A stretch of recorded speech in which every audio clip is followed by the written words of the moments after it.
We continue our study of one of the great texts in the world spiritual tradition,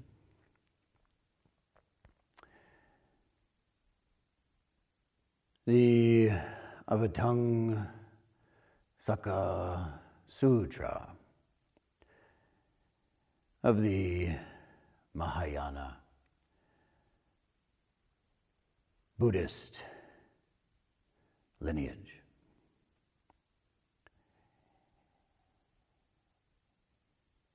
We study at this time one of the shorter chapters, one of the more concise sections of this text, the Dasha Bhumika,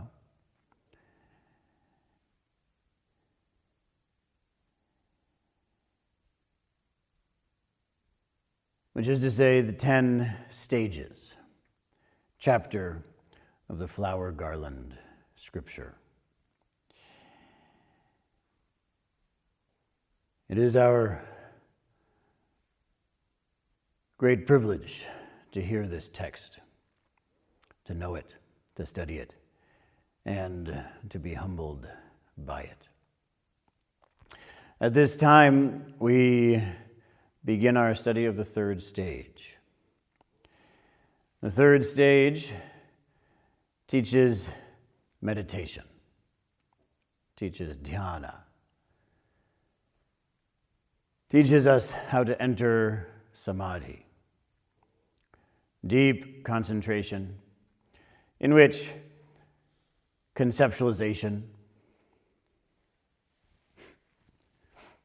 self-consciousness, self-centeredness,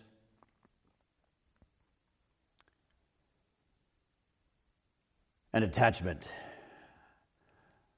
are finally cut through and resolved.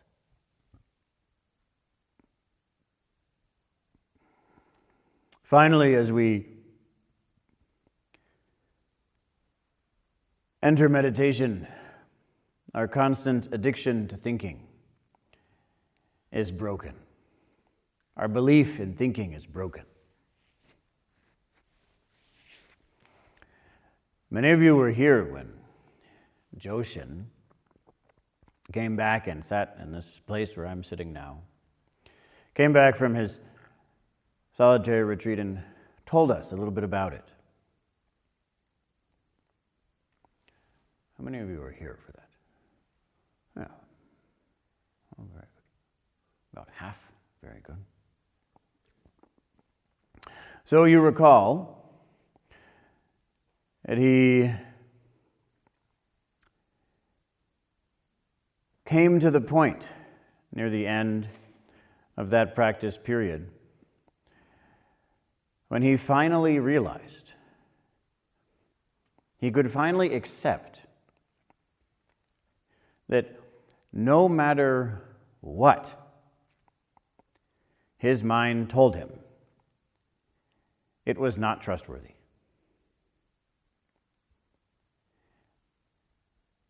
His mind would say, you know, the world is this way, and so you should do that thing. Realize, wow, I should not listen to that. You know, the world is that way, and you should do the other thing. Whew, I should not listen to that. You know, you should stop practicing. It's not going very well.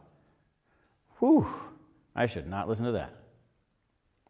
You know, you should keep practicing. This is going really well. Whew, don't listen to that.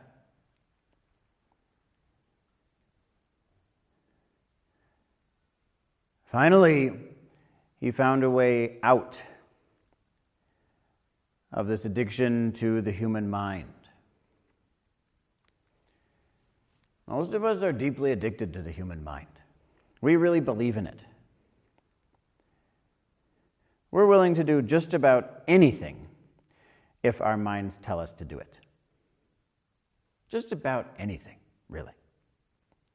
And our society, our culture tells us, you should do what your mind tells you to do. It says things like this.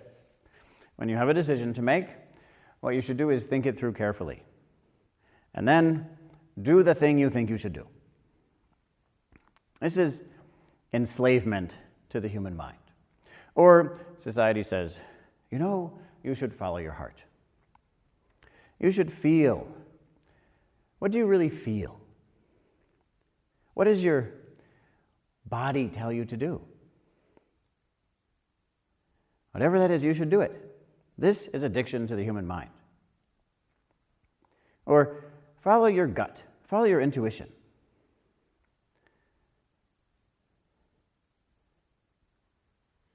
This is addiction to the human mind. Whether you hear it in your mind, see it in your mind as some kind of vision, feel it in your body as some kind of emotion or intuition, that's still just Mara. That's just some subversive, pernicious demon manipulating you in order to continue the process that human beings have been maintaining for thousands of years, perhaps longer. And what is that process? That process goes like this. Have an idea about how things should be and then get them to be that way. This to us seems like a very reasonable proposition. Have an idea about how things should be and then get them to be that way. Of course, that makes a lot of sense.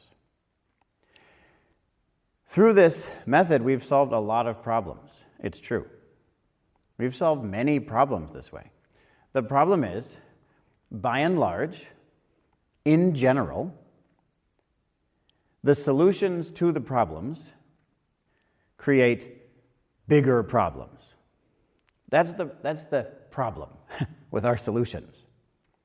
Our minds can't understand the world. And so when our minds try to turn the world into our minds, big problems happen. Because that's the human way. The human way is have an idea about how things should be. If you like that idea, then it isn't just your right. It's actually your responsibility to change the whole world so that it's the way you think it should be. And if you can do that, if you can come to the point when you've thought up how the world should be, and you feel good about it, and then you take actions, and then the world becomes the way you think it should be, that's called success. That's the thing that most people consider to be fulfilling their life's purpose. Think, I would really be happy if I could just think up how the world should be, and then get it to be that way. Everyone would like me then. And if they didn't, well, then I just make them like me. Because that's part of this program. I imagine a world in which everyone likes me. I like that. I need to make the world be that way.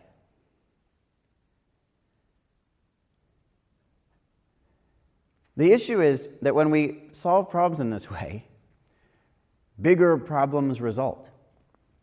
As many of you know, I know someone, and I speak about this often, I know someone who, and this is actually true, there aren't very many people you can say this about, but I know someone who built the internet. I know it's sort of a joke, but there are actually people who did that, and he's one of them. And his goal in it was to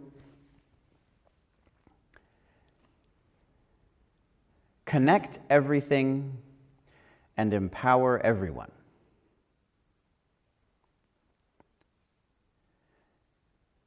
It was a good idea, but it didn't work, and he knows that. And he got out once he realized that. He's done with the internet. It didn't work. It did not connect everything. On the contrary, it served to disconnect everything. It didn't empower everyone. On the contrary, as we see what it really does, it disempowers almost everyone.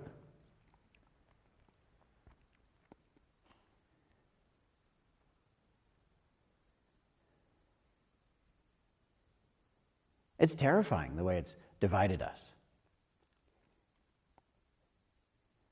The way it's made us into anonymous, meaningless,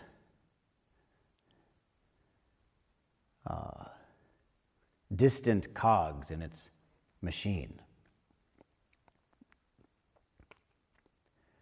We still trust it. We do what it tells us to do. And we're increasingly disempowered.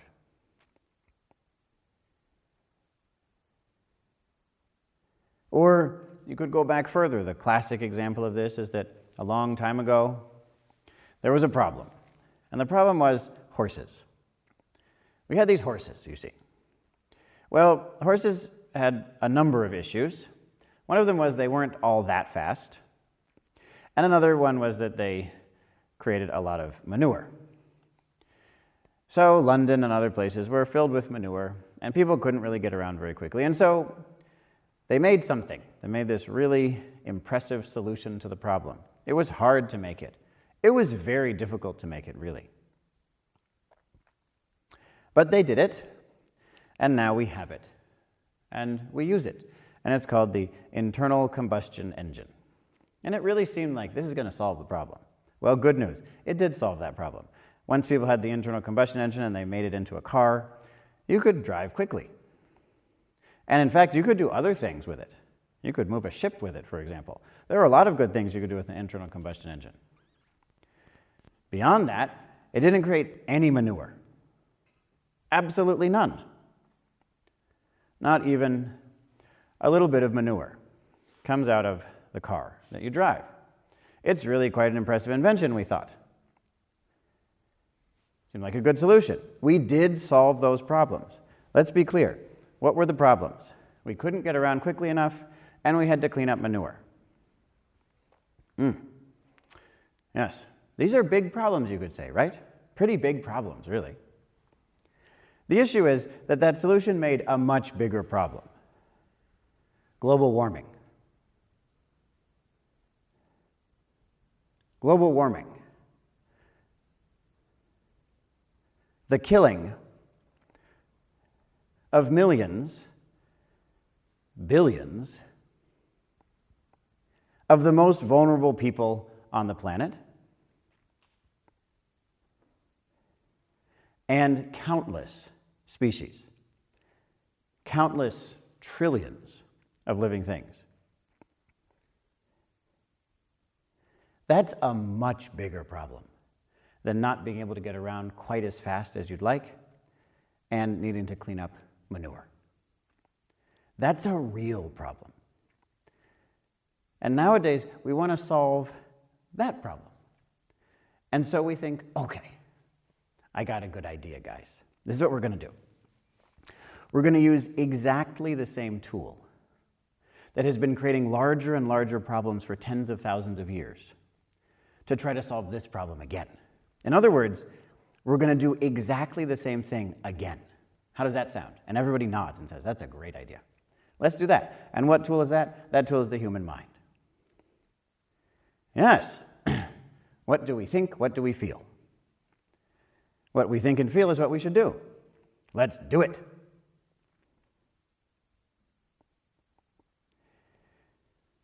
We here have the extraordinary opportunity to stop using that tool to solve problems. It's not that that tool is entirely bad. It does solve problems. It just, most of the time, creates larger problems than it solves. This is our chance. We get to sit here and learn how to live our lives according to a different mind. This is amazing.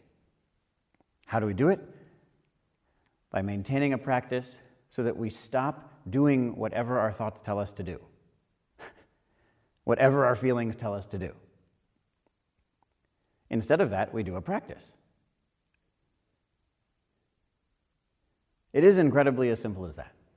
But when we enter samadhi, we actually resolve another problem, the problem of self-centeredness.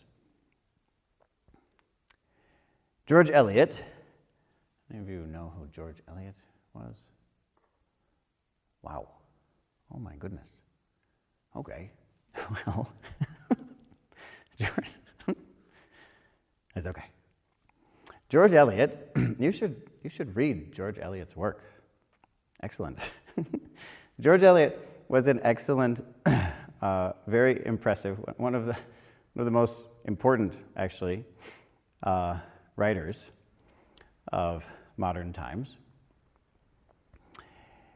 And her books are very deep and intricate and impressive. And one of the things that she said has impressed me deeply. She said, even a very small speck, if you take a very small speck, little speck, a dust mote, very small speck, and have it very close to your eye, put it very close to your eye, then even though it's very small, it can blot out vision and make it difficult to see anything other than that speck. We just see the speck, and the world seems to be just that which is around the speck.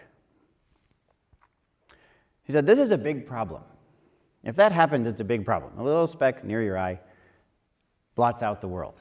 And so the world just becomes this other thing around the speck, around this blot. And then she said, I know of no speck so troublesome as self. Isn't that beautiful? What a magnificent thing to say.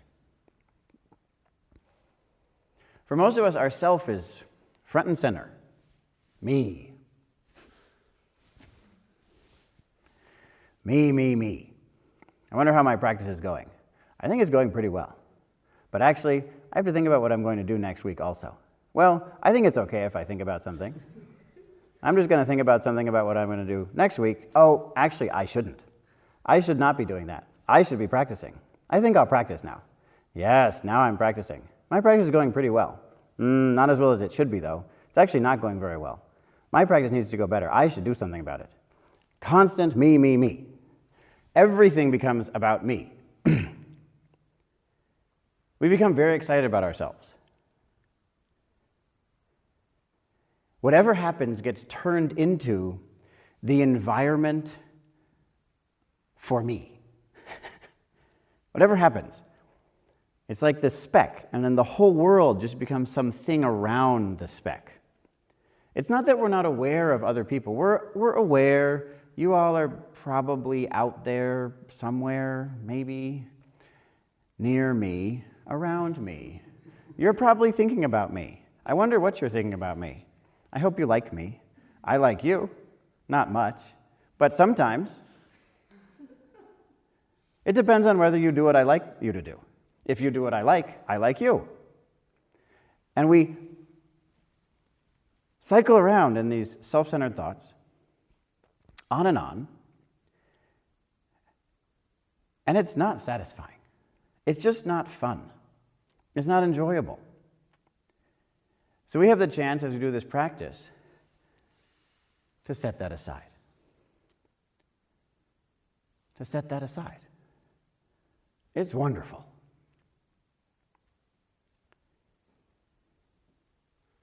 And beyond that, when we enter samadhi, we have the chance to let go. We have the chance to relinquish.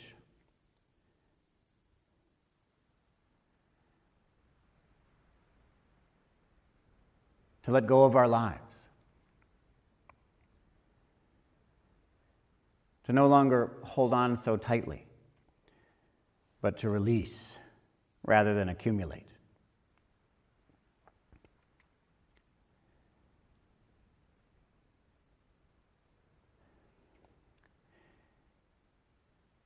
We have this verse that begins the first stage. As we study this text, it's important for us to, you could say, begin at the beginning, and not everyone is here for the first stage, so I'll give a quick summary of the first stage today.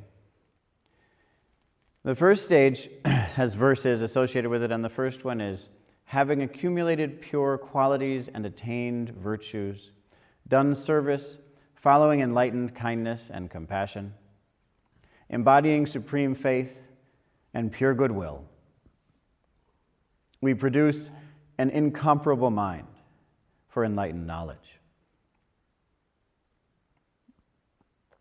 It's amazing. The first stage is the stage of bringing forth the aspiration for enlightenment for the benefit of all beings. We bring forth this aspiration to completely give our lives to great love, attain liberation for the benefit of all. This aspiration arises, and with its arising, we enter the first stage. A truly desire to be of benefit. To be willing to do whatever is needed to be of benefit. Without resistance, without reservation. Many of you know of the teacher Peace Pilgrim, a great inspiration to me. She was a saint. She passed away now, but she was certainly a saint. And she was driven by this question: how should I live? What should I do with my life? Like so many of us, we don't know exactly what to do with our lives. And so, as I say, our solution is typically, I'll think it through, I'll pay attention to how I feel. When I think up the thing that makes me feel good, then I'll do that. Without noticing that how we feel just changes all the time. It's one of the least trustworthy things in the world. How we feel, what is that? Your feelings just come and go. But they don't come and go as quickly as your thoughts. Most of us decide lots of things according to our thoughts. I wonder what I should do. I got it. No. Because if you noticed, that thought came up really quickly. But easy come, easy go. That thought is going to pass away really quickly too. And so you're going to feel really good about doing the thing, and you're going to think about it carefully. And then by the time you're doing it, you're not going to want to do it anymore. And so she was pushed around by this mind. She didn't know what to do. And so one night, she went walking. And she just kept walking because she kept asking, what should I do with my life? What should I do with my life? What should I do with my life? With the sense that God was going to say something to her. I'm sure God speaks in words most of the time. God is basically just a person, right? I mean, sort of. God's sort of a person who thinks and feels like we do. It's just, for some reason, all of his thoughts and feelings are right. We're not sure why that is, but maybe that's how it is. And so when we ask a question to God, we expect words, and she didn't get any words. She wasn't talking to a cheap God like most people are worshiping. Some cheap anthropomorphized God. No, not at all. She was asking for a real answer. And if you're asking for a real answer, you have to ask a real God. So, she asked and she asked all night long. Didn't get any answers.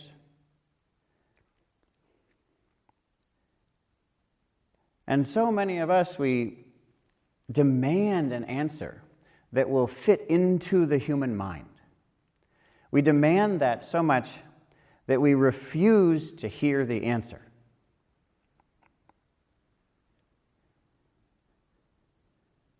That's how it is, for so many of us. Does that make sense?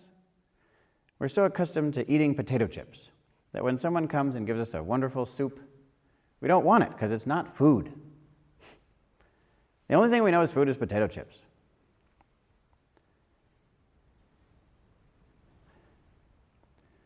Well, Peace Pilgrim was in a position, due to her great compassion, to go beyond that attachment.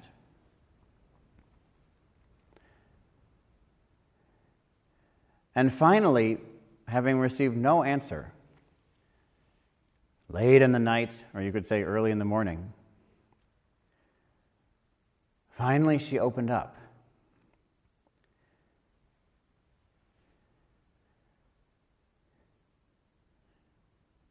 No longer demanding that God fit into her little worldview.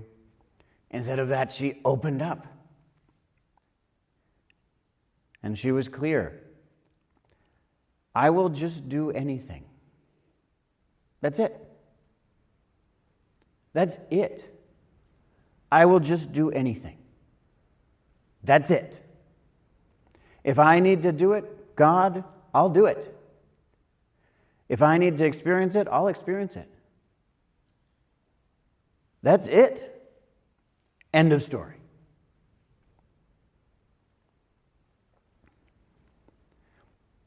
That's it. This is the challenge for most of us. Making it that simple. Not coming up with some complex plan. But realizing that the real question for us is, are we willing to do it? Are we willing to do what must be done? Can we really say that? Can we really say yes? Absolutely yes. Whatever it is, yes. If I have to experience total suffering forever, yes. If I have to experience total happiness forever, yes. Without reservation. Whatever it is, yes.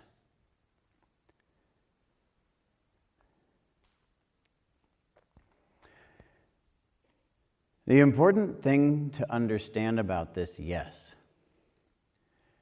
the most important thing that I can convey about it is something that I'm aware most of us won't hear, but sorry, I don't know what else to do. I wish I could say it better. My fault. I'm going to do my best. This is very hard to hear, I know. The important thing about it is that if you say yes in this way, you will immediately, without any gap, it will not take time, you will immediately experience an absolute, complete joy.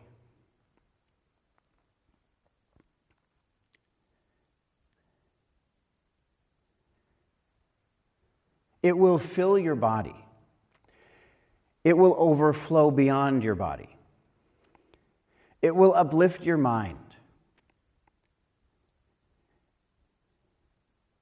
You will be enlivened with a vast, wondrous life energy.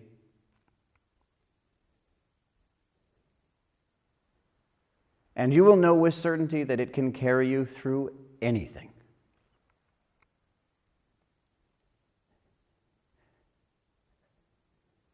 And she was very clear about this, that this is how it is. And if you don't have that experience, if that isn't the experience that you have, then you're living in a mistaken way. Your life is a mistake. And so what do we do when we hear that? Or maybe we say, well, Peace Pilgrim's mean. Don't say that. I'm offended. Or maybe we say, oh, maybe it is a mistake. I wonder what I should do. I've got a new idea. I got it. This is what I'll do. When I think this thing, I feel a little better. That's sort of like this total wonder and joy. Little bit. I feel a little energy. All right, I'm going in the right direction. But no, that is not the right direction. The right direction is paying attention to, are we willing to do anything? Whatever that is.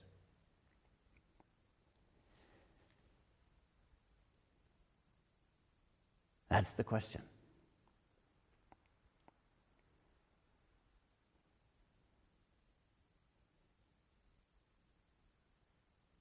Willing to do anything doesn't mean we come up with a big plan. The plan's already there, you see. What you should do with your life is already present right here in the floor. It's already right here in the floor. You don't have to search for it somewhere else. You don't have to think up, what am I going to do in 10 years? It's already right here. The reason we don't live by it is that we're not willing to. That's it. It's as simple as that. So what do we do about it? Having accumulated pure qualities and attained virtues, done service, following enlightened kindness and compassion, embodying supreme faith and pure goodwill, we produce an incomparable mind for enlightened knowledge. We accumulate pure qualities. We attain virtues. We do service.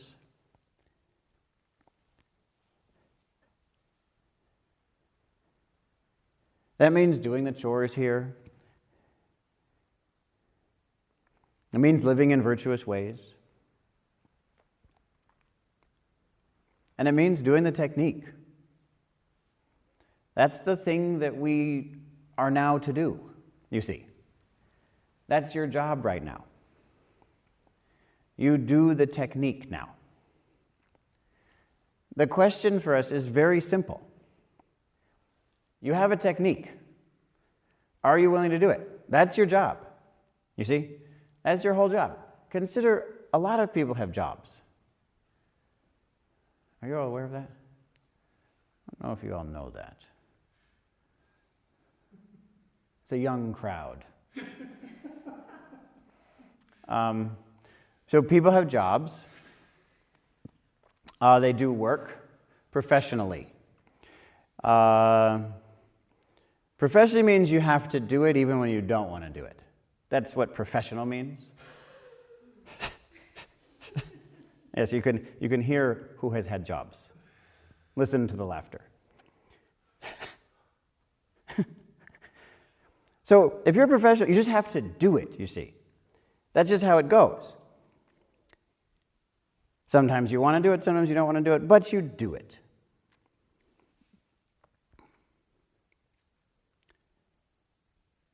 You have a job. You have a job. You got hired. Yes? Some of you paid to get hired, but I don't know, that's actually pretty common. Right? You have to outlay some resources in order to get hired. So, here you are. You're hired for a week. Welcome. So you have a job. It's pretty simple. It goes like this. Do your technique. That's it. That's your job. Okay, consider you're sitting here. I know it's a little hard sometimes, but consider there are single moms out there working their second job right now. Right now, they are. At this moment, at 8:19 at night, they're not at home with their kids. They would like to be at home with their kids. They're not at home with their kids. They're working their second job. They already worked a job. It's rough. She's okay. She's going to make it. And you're okay. You're going to make it. Because your job is to sit here with nice people in a warm Zendo and be happy. That is literally your job. That actually is your job. And how do you be happy? You be happy by saying yes, by learning that the source of the struggle and the fight is saying no. Is saying, okay, God, I'll do whatever needs to be done unless, and then we have our list of stipulations. God, I mean, I'll do pretty much anything, but not anything. I mean, come on. Can't be unreasonable here. We have to have some negotiation, right? You don't negotiate? Well, then I'm out. No. Instead of that, we sit here and we have a job. There's something, and we can test ourselves to see if we're willing to do it. The thing that we're supposed to be willing to do is a technique.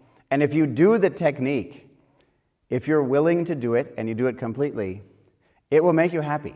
It'll make you happy right away, and it'll make you happy for a very long time. It's a good job. You know, you have a pretty good job. It's not bad.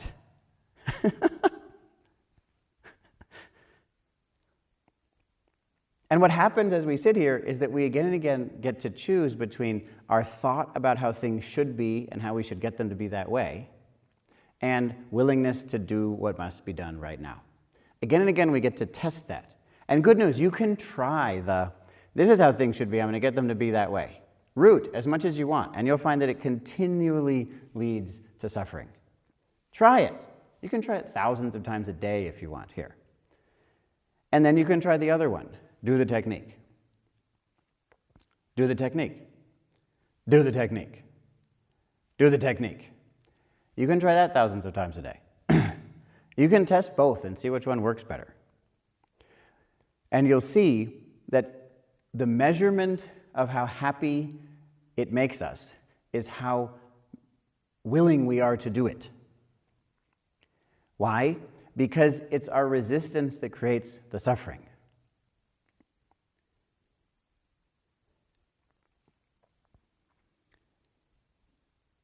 In order to throw ourselves in completely,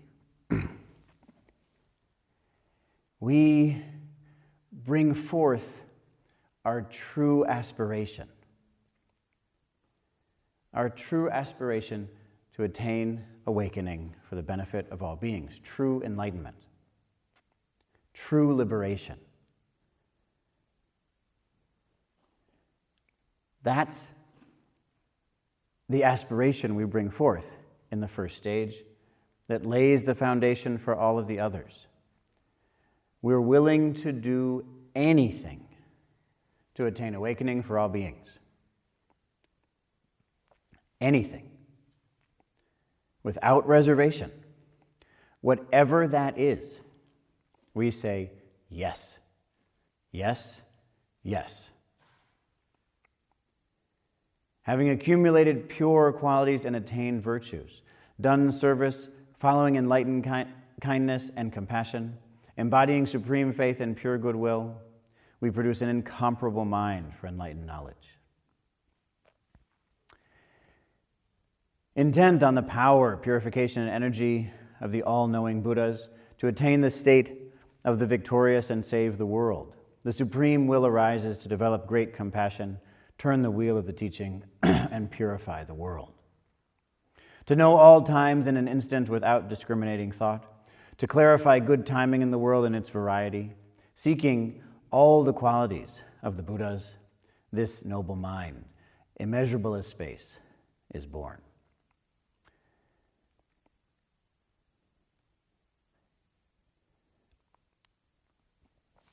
A long time ago, many years ago, when I was younger perhaps than anyone here, I think maybe younger than anyone here. Anyone here 21 or younger? Huh, very good. So when I was younger than anyone here, I returned from training in Japan, and I went to college, which I didn't enjoy at all. Monasteries are so much nicer than college, to me anyway. So there I was, and I was asked a number of things. While I was there, I'd trained for 2 years at this point. Oh, I guess I was 22. Yes, 22. 22? 22. Ah, same age. Yes, very good. So when I was your age, I was back in college, and I wasn't very good at answering these questions. But actually, I think I was very good at answering these questions. And what I mean by that is that people would ask me, they'd say, oh, you did a few years of training in Japan, in a monastery. You must know everything. So I have a question for you. And then they'd ask me a question. And I answered the same way every time. This is why I say I wasn't a very good teacher. but maybe I was. Because my answer was great compassion. That was the answer. You know, I'm really stressed. Great compassion. That's a solution. I'm sad. Great compassion. That's a solution. I don't know what to do with my life. Great compassion. That's a solution. I have trouble working out as much as I'd like to. Great compassion. Bring forth great compassion. You'll work out exactly the amount you should. I'm having trouble with my girlfriend. Great compassion. I've got it. Great compassion. Whatever the problem is, great compassion. You have a problem? Great compassion. Different problem? Great compassion. Third problem? Great compassion. I just said it every time. They asked me to write an article in the school newspaper about Buddhism. I had a lot of trouble because I just wanted to write great compassion, great compassion, great compassion, great compassion. That's the answer to every question. Great compassion, great compassion, great compassion. That's it. You don't need another answer. That one works every time. It never doesn't work. Try it. It will work every time. Test it. Push it. Try to break it. Really, try. If any of you can break it, let me know. I'm curious. Tell me all about it. It doesn't break. Great compassion. That's it. There's a famous story of the Buddha a long time ago. Long time ago. This is a basis of the Buddhist tradition and a Jataka tale. So, the Jataka tales are stories of the Buddha's past lives before he became a Buddha. And it's actually interesting because there are a number of things that have only been invented once in human history, but once they were invented, they spread everywhere very fast. The alphabet is one. It seems that the alphabet was only invented one time. Incredible. Maybe language. There's some evidence that language was only invented one time. Perhaps the good versus evil paradigm, actually. I only know of one time in human history that was invented in Zoroastrianism. Zoroaster seems to have come up with that concept. But once you come up with it, it just spreads. Boom. Everybody likes it. So another thing that seems to have been invented only one time in human history, although this one isn't nearly so certain, is the fairy tale. The fairy tale seems like an obvious style of storytelling, but apparently it's not, because it was invented with the Jataka tales, and then it spread all the way to the Brothers Grimm in Europe from India. And one of these tales, this style of storytelling, one of these tales is about a time when the Buddha, again, he's not the Buddha yet. He's still just an unenlightened bodhisattva, as they say. Perfect saint, but not totally perfect because he wasn't a Buddha yet. So this is a past life a long time ago. He was an ascetic. He was meditating and practicing virtue in the jungle with some of his companions. They were practicing meditation, trying to get enlightened. They didn't know how. There was no Buddha to tell them. They didn't have a text like this. They wondered, how do you do this? And no one could tell them. Accumulate pure qualities, attain virtues, do service, follow enlightened kindness and compassion, embody supreme faith and pure goodwill, produce an incomparable mind for enlightened knowledge, be intent on the power, purification, and energy of the all-knowing Buddhas, attain the state of victorious and save the world, bring up the supreme will, give rise to the supreme will to develop great compassion, turn the wheel of the teaching, and purify this world. No one could tell them. So unlike you, he was really confused. He didn't know what to do. How do I do this? So he tried this and he tried that.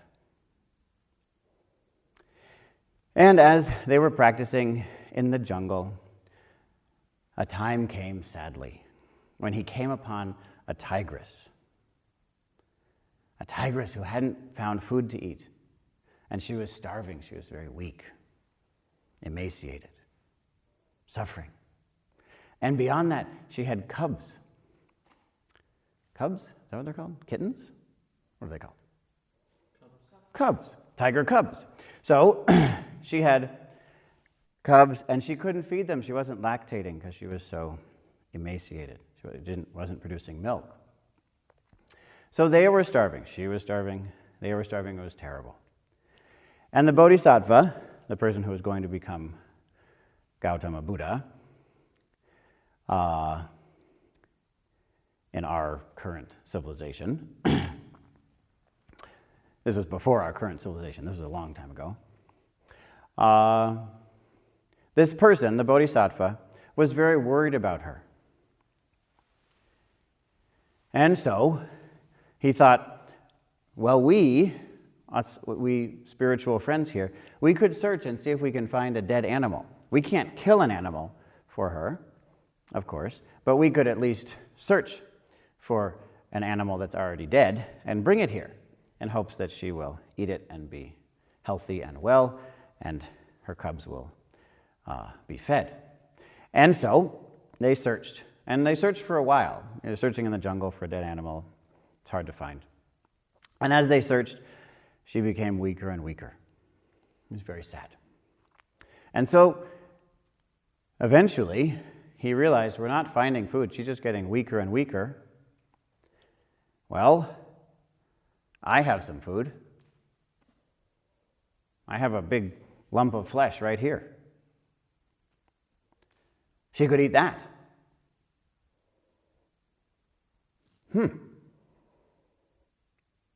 At least I can do my part. And so, she was very weak. She couldn't even chase them. So he had to go all the way up to her, and he lay down right in front of her so she could eat him. But she was so weak. It is happening nowadays. I saw a video of a polar bear, actually, who was this weak. So weak that so starved you can't eat. This happens.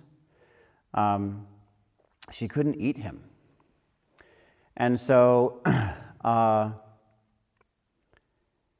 so he realized this is a desperate situation. So he found a sharp rock, and he cut himself open and let the blood flow into his begging bowl.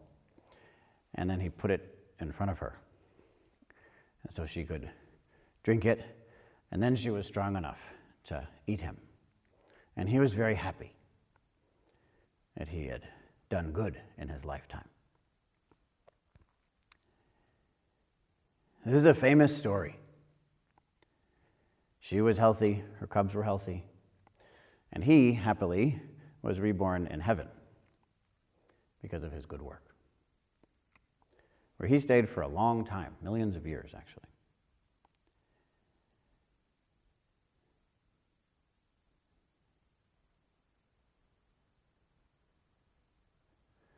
Peace Pilgrim was asked at one point,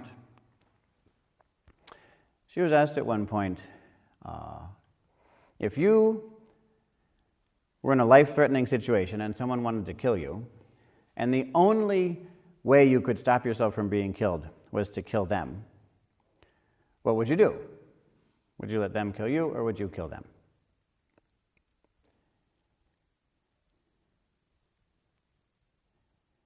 And she said, very reasonably, she said, well, that would never happen.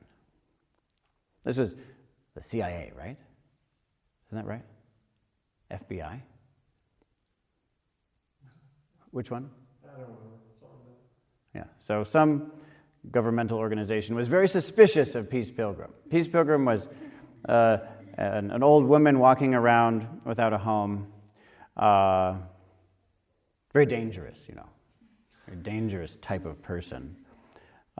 She was preaching things like peace and goodwill, so they had to investigate her.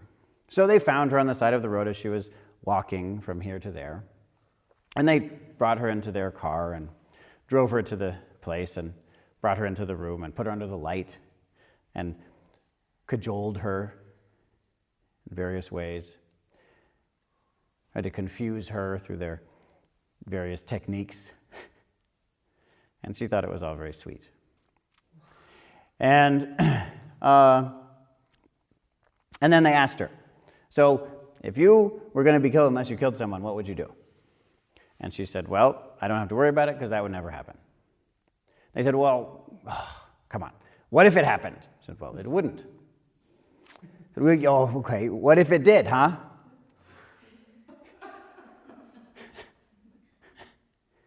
He said, well, okay. I'll play your game. You seem like nice gentlemen. I'll come along with you into your deluded minds. I don't want to leave you there. Seems like a pretty difficult place to live. So I'll join you for a time and we'll be friends in this strange view. So let's say it happened, which it wouldn't, but let's say it did. In that case, certainly,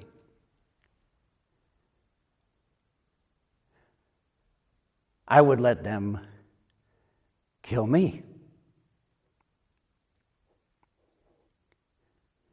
It wouldn't make any sense for me to kill them. Why? Well, and our answer here is extremely important. It's extremely important that you hear this, because her answer is selfish. Please hear this. This is an enlightened being. Her answer is beyond selfless. It is so selfless that it is selfish. She said, because if they kill me, the only thing they can damage is this body, is this garment of clay. They can damage it, but it's already damaged. It's just going to die any time now. Who knows when, but soon. It's virtually worthless. I just wear it because I feel like it's my responsibility. I take care of it because that's my job. I mean, that's part of it. I have to take care of it. That's something that I'm supposed to do, so I do it. But no matter how well I take care of it, it's just going to die anyway. So from my perspective, they're not really hurting me by killing me. But if I kill them,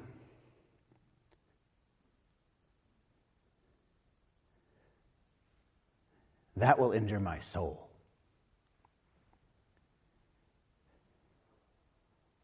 That's much more valuable than this body.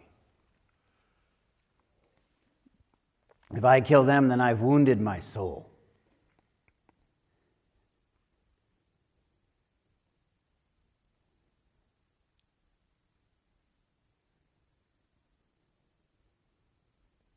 And so certainly, I would let them kill me rather than kill them.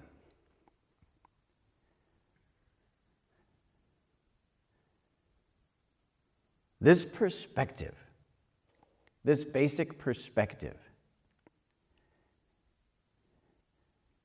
is the beginning of the path. This is the perspective of the Bodhisattva, the being who is going to become Gautama Buddha in a future life. It's the perspective of Peace Pilgrim. It's an extremely important perspective. What are we? If we think, I am this body,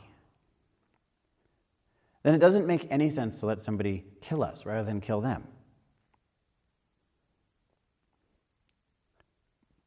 If we think, I am this body, then it makes perfect sense to destroy the entire planet so that we can get a little bit of sensual pleasure.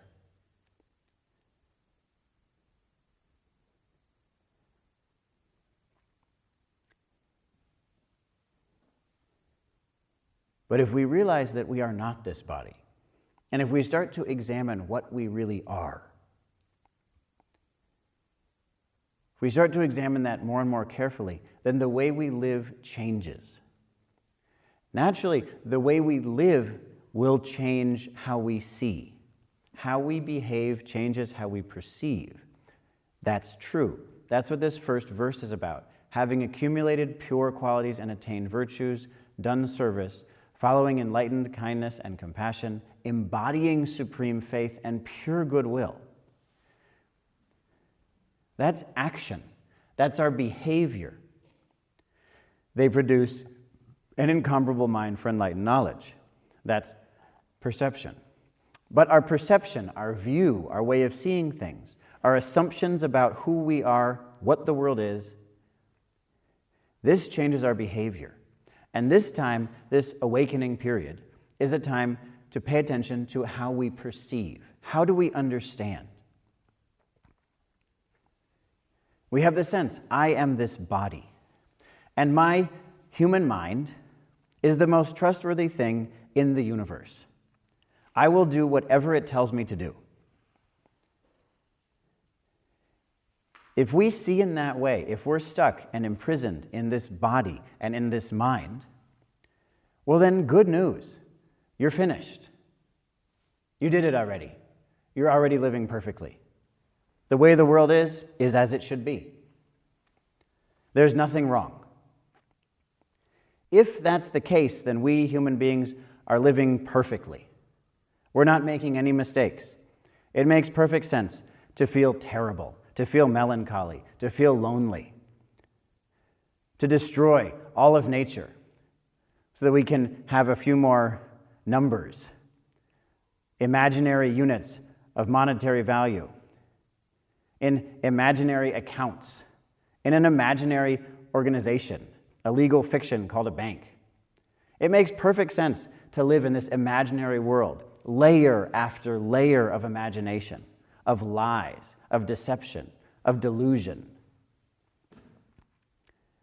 And to be willing, in order to serve those imaginary entities, to kill countless living beings. Why? Well, because we think we should, and they're just matter anyway. They're just bodies. Just like me, I'm just a body.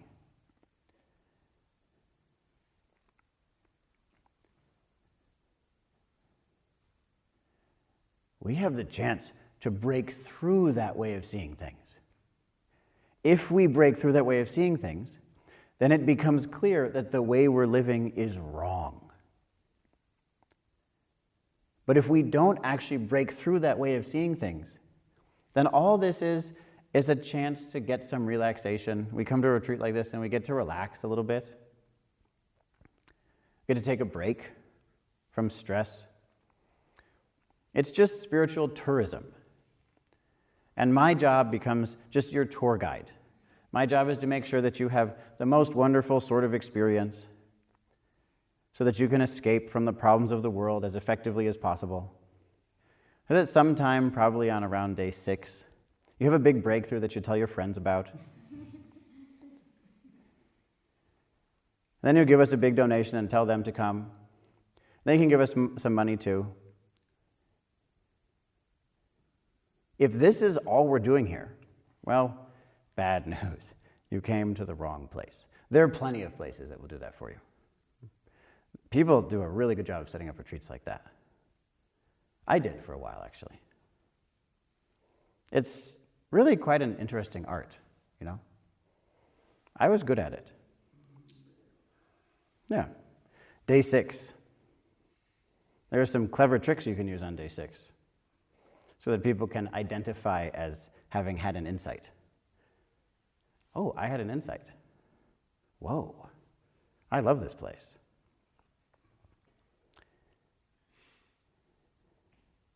But that is not the point of this place.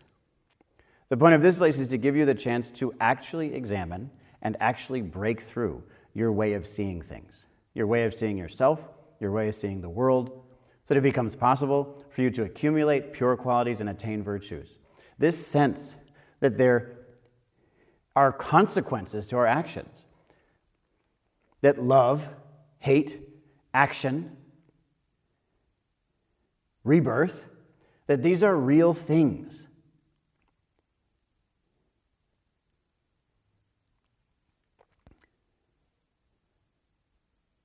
That the world has actual value, doesn't just have a kind of value that can be measured in money or measured in whether it gives human beings what they want.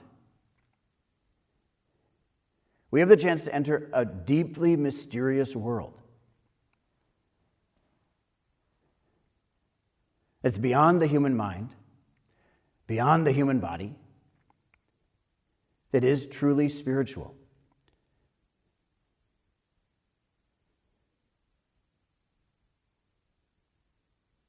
And how how do we enter that world? How do we come to the point when we're able to see through our current views and attain right view, which is to say that there really is love, there really is hate. When you engage in love, there are real consequences of that. When you engage in hate, there are real consequences of that.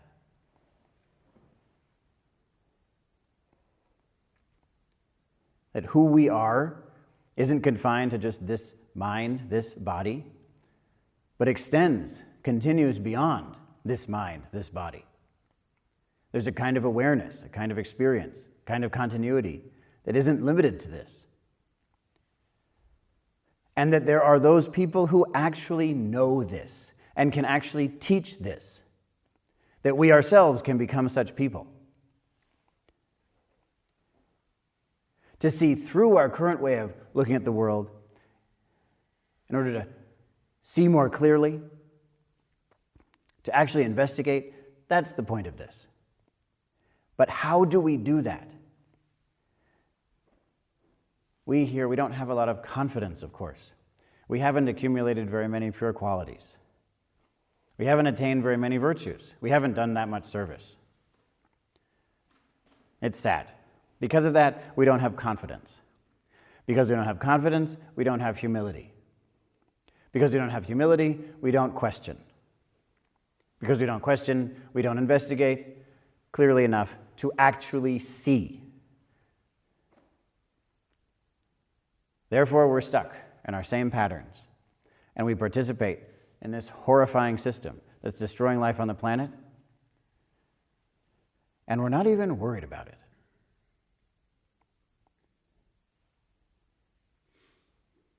Consider, he was worried about that one tigress. Okay, tigers are now endangered, and we feel like, well, I don't know. Maybe I'll do something different with my life, but not that different. I'm not willing to totally change my life. I'll do it to an extent unless it's inconvenient. This is where we are. How do we break through this attachment to the way we see things in order to attain a truly spiritual joy? A joy that can guide us in a way that ideas, feelings cannot.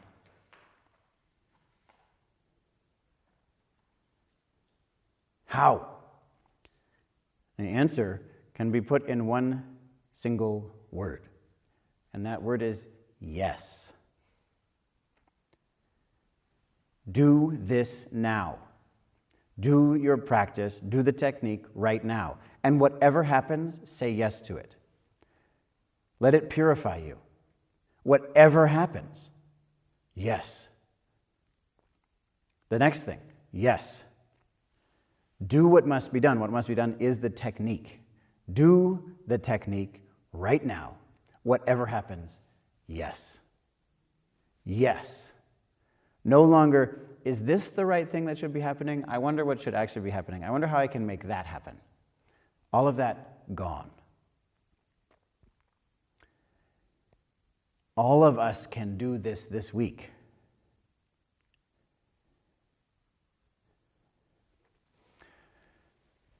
How many of you were here at the end of the last retreat? The end, yes. So you heard Daniel at the breakfast after. You heard what he said. He said, it's terrifying. Terrifying to think how easy it would have been for me to go the rest of my life and die without realizing how sweet this path really is.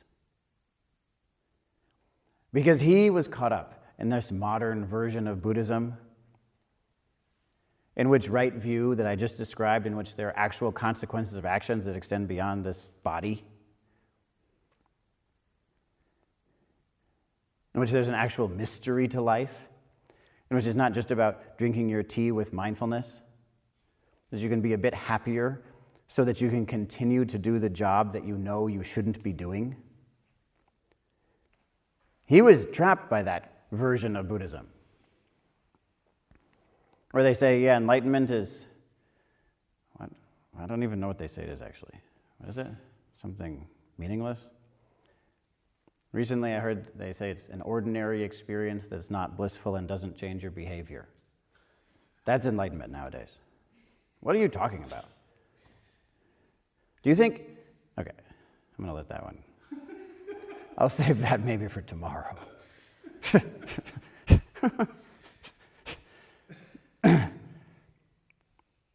So this dumbed down, watered down, meaningless kind of Buddhism that doesn't say anything important, that avoids saying important things so that it can comply. It can become a vassal of capitalism, of the modern mind. It's eating the world. He was a prisoner of that form of spirituality. And once we become a prisoner of that, we realize how hard it is to escape. And he saw that. And he said, it's shocking to me how easy it would have been to abide in that state of mind, to accept that as the extent of this path for the rest of my life and then die with that wrong view, having never tasted how sweet this really is. How sweet it is to say yes, unconditionally, without reservation. However things are, I accept it. Whatever I have to do, I accept it.